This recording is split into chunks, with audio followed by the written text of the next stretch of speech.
আৰু চুবুৰীয়া ৰাজ্য মেঘালয়তো জুবিন গাৰ্গৰ শ্ৰদ্ধাঞ্জলি অনুষ্ঠান শিলং বিষ্ণুপুৰৰ দেৱকুমাৰ দাস সোঁৱৰণী প্ৰেক্ষাগৃহত আয়োজন কৰা হয়। এই শ্ৰদ্ধাঞ্জলি অনুষ্ঠানৰ শিলং কেন্দ্ৰীয় ৰঙালী বিহু উদযাপন সমিতি আৰু শংকৰদেৱ কৃষ্টি কেন্দ্ৰৰ উদ্যোগত আয়োজিত এই শ্ৰদ্ধাঞ্জলি অনুষ্ঠানত অংশগ্ৰহণ শিলঙত বসবাস কৰা অসমীয়া লোকসকলৰ।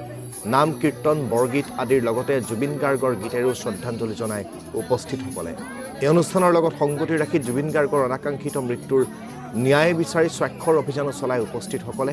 অনুষ্ঠানত অংশগ্ৰহণ কৰে মেঘালয়ৰ পৰ্যটন মন্ত্ৰী ছানবৰ চুল্লাই, সমাজকৰ্মী লেখক সাংবাদিক Patricia মুখিমে।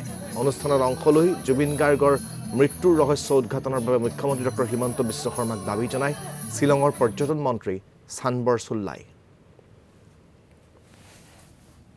We love you, Jubin. We miss you. And Gorima, please don't cry. If you cry, tumi kandile amar kanda ulai.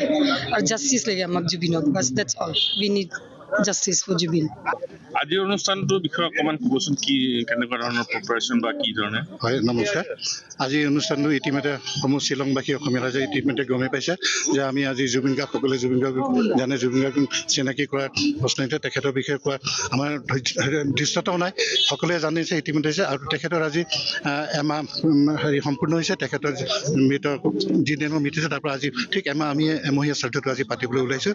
আমি সমূহ ৰাইজে মিলিও আমি নকওঁ যে অকল আমি যদি আমি বেনাৰখনত লিখিছোঁ আমাৰ Shillong central Rongali Bihu celebration committee আমাৰ শংকৰদেৱ নামঘৰ মিলি পেলাই জইন দি আমি পাতিছোঁ, নামটোৱে আমাৰ বেনাৰত আছে। কিন্তু এতিয়া সমূহ ৰাইজৰে এই অনুষ্ঠানটো সমূহ ৰাইজৰ সহায় সহযোগিতা আমি এই অনুষ্ঠানটো আজি পাতিবলৈ সক্ষম হৈছোঁ।